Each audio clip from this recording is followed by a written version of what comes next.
नमस्कार, आपके साथ मैं हूं सुजाता कुकरेती और आप देख रहे हैं माइक ऑन है, जिसमें हर बड़ी खबर पर माइक ऑन होता है।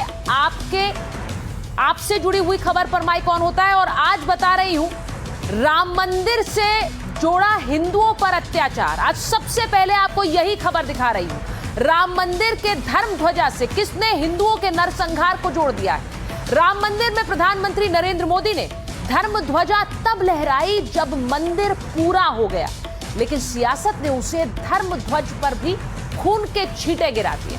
क्या निशाने पर हिंदू नहीं, निशाने पर वोट बैंक, और उस वोट बैंक के लिए राम मंदिर पर भी खून के छींटे गिरा दिए जाएंगे? क्या यहां तक बात पहुंच जाएगी? आज ये भी बताऊंगी आपको, इस पर माइक ऑन कर रही हूं। साथ ही आज पूछ रही हूं कि योगी की बात मौलाना ने नहीं सुनी है क्या? योगी आदित्यनाथ ने विधानसभा में कहा था कि इस देश में लोग फिलिस्तीन पर कैंडल मार्च निकालते हैं, लेकिन बांग्लादेश में हिंदू नरसंहार पर चुप्पी साधे रहते हैं। अब ऐसा लगता है मौलाना साहब ने ये बात नहीं सुनी, क्योंकि वो तो खुलकर कह रहे हैं कि बांग्लादेश में नरसंहार हुआ ही नहीं।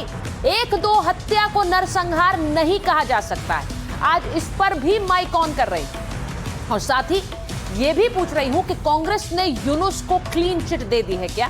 पहले दिग्विजय सिंह ने कहा कि यहां अटैक होता है, यहां जो एक्शन हो रहा है उसका रिएक्शन बांग्लादेश में है। आज उन्हीं के एक और नेता हुसैन देलवी ने कह दिया कि बांग्लादेश में वही हो रहा है जो भारत में होता है। यहां भी तो मुसलमानों की लिंचिंग होती है, तो क्या भारत और बांग्लादेश एक है? बड़ा सीधा हिसाब है, अपना अपना टारगेट है, अपना अपना हमला है। सबसे पहले आपको वो तस्वीरें दिखा रही हूं जब प्रधानमंत्री नरेंद्र मोदी ने अयोध्या के राम मंदिर पूरा होने के बाद वहां पर धर्म ध्वजा लहराई थी। ये तस्वीर आपको याद होगी। प्रधानमंत्री के साथ योगी आदित्यनाथ भी थे, संघ प्रमुख मोहन भागवत भी थे। मौका भव्य था और हिंदू आस्था से जुड़ा हुआ था, लेकिन इस धर्म ध्वज को लहराया गया जिस पर दुनिया भर से प्रतिक्रिया आई थी, सबने अपना सर झुकाया। लेकिन इस धर्म ध्वज पर खून के छींटों की बात उद्धव ठाकरे की शिवसेना ने कर दी। क्या ये राम मंदिर का अपमान नहीं? बांग्लादेश में हिंदुओं की हत्या की जा रही है। दीपू दास के बाद एक और हिंदू सम्राट मंडल की भी हत्या कर दी गई। कई हिंदुओं के घर जला दिए गए और उद्धव ठाकरे की शिवसेना मोदी सरकार को इसके लिए जिम्मेदार ठहराती है। धर्म ध्वज पर गौर से सुनिए इसे, धर्म ध्वज पर हिंदुओं के खून के छींटों की बात कर रही है। हिंदू अत्याचार पर बोलते बोलते हिंदू वोट बैंक साधना शुरू कर दिया है क्या? सामना में क्या क्या लिखा है जरा आपको सुनवाऊंगी तो आप हैरान रह जाएंगे, लेकिन आपको बताना चाहती हूं कि हिंदुओं पर अत्याचार को कैसे राम मंदिर से सीधे जोड़ा है और सीधे धर्म ध्वजा से जोड़ा है। आपको दिखाती हूं सामना में क्या लिखा है। सामना में लिखा गया, जो कि मुखपत्र है शिवसेना यूबीटी का, जब मोदी शाह जैसे हिंदुत्ववादी देश पर राज कर रहे हैं तब दुनिया भर में हिंदुओं पर अत्याचार हो रहे हैं। अब भले ही मोदी ने अयोध्या में धर्म ध्वज फहरा दी हो, इस धर्म ध्वज पर निर्दोषों के खून के छींटे हैं, यह लिखा गया है सामने में। यानी कि जो धर्म ध्वज लहराई गई है उस पर निर्दोषों के खून के छींटे हैं। किसके खून के छींटों की बात कर रही है शिवसेना यूपीटी? मुझे पूछना पड़ेगा आज, क्योंकि राम मंदिर से तो लोगों की आस्था जुड़ी है और उस धर्म ध्वज से जिसे लगाया गया उससे भी आस्था जुड़ी। दुनिया में हिंदुओं को तकलीफ उठानी पड़ रही है, जो हिंदुओं पर अत्याचारों के खिलाफ आवाज नहीं उठाते हैं वो खुद को हिंदुत्ववादी कहते हैं, बड़े आए हिंदुत्व का झंडा फहराने। अब ये सामना में लिखा गया है, सीधे नरेंद्र मोदी और उनकी सरकार को टारगेट किया गया और कहा गया ये बड़ा हिंदुत्व का झंडा फहरा रहे हैं, लेकिन उस धर्म ध्वज पर तो खून के छींटे हैं। अब सब जानते हैं कि इस वक्त महाराष्ट्र में एक चुनाव है, उस चुनाव के चलते निशाने पर हिंदू वोट बैंक है। लेकिन क्या उस हिंदू वोट बैंक के लिए हिंदुओं की आस्था स्थल राम मंदिर पर भी निशाना लगाओगे? मोदी पर निशाना साधने के लिए आपने बड़ी आसानी से कह दिया कि जिस धर्म ध्वजा को नरेंद्र मोदी ने लगाया वो धर्म ध्वजा खून से सनी है, उस पर खून के छींटे।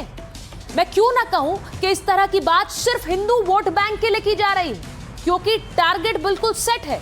बात हिंदू अत्याचार की नहीं है, बात हिंदू वोट बैंक की है। इसीलिए आज धर्म ध्वजा पर भी उस हिंदू अत्याचार को जोड़ दिया गया है जो बांग्लादेश में हो रहा है, उस हिंदू अत्याचार को जोड़ दिया गया है जो पाकिस्तान में हो रहा है। अब मुद्दा हिंदुओं पर अत्याचार का है, लेकिन हर कोई अपने अपने हिसाब से उसका इस्तेमाल कर रहा है, बार बार कर रहा है। कांग्रेस पार्टी पहले ही कह चुकी है, ऐसा लगता है कि यूनुस सरकार को क्लीन चिट दे दी है, क्योंकि उनके नेताओं के कई बयान आए हैं।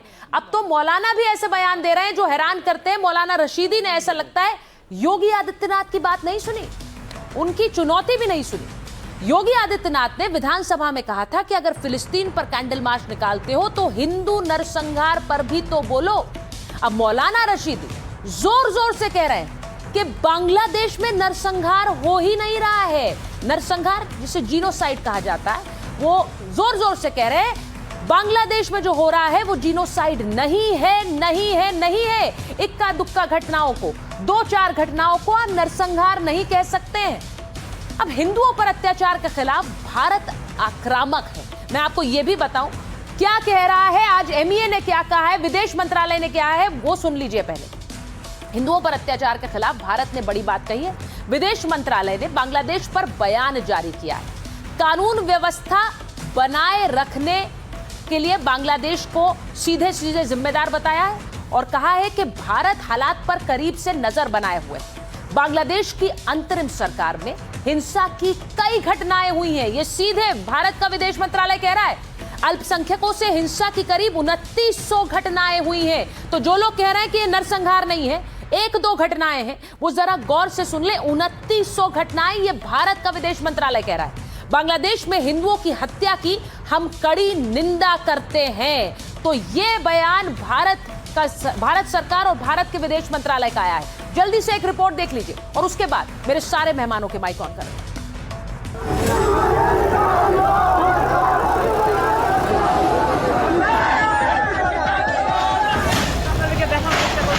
जो लोग इसको जेनोसाइड कह रहे हैं, कहां से जेनोसाइड है मुझे बताइए आप।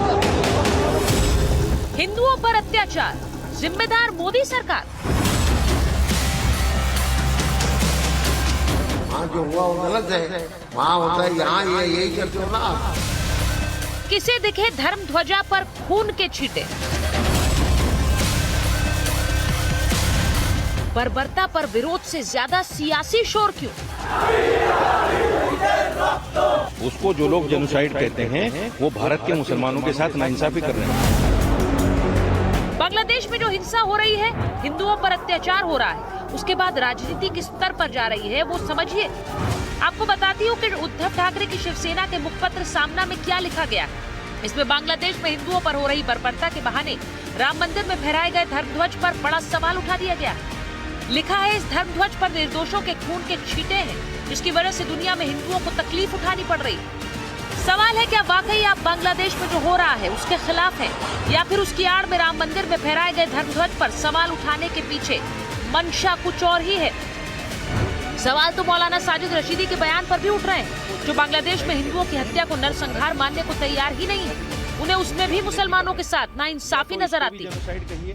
जो लोग इसको जेनोसाइड कह रहे हैं, कहां से जेनोसाइड है मुझे बताइए आप। मेरे घर में 10 लोग मरे, मुझे उसका फिक्र नहीं है। आपके घर में एक आदमी मर जाए, मैं उसका फिक्र करने लगूं। जेनोसाइड नहीं है, नहीं है, नहीं है।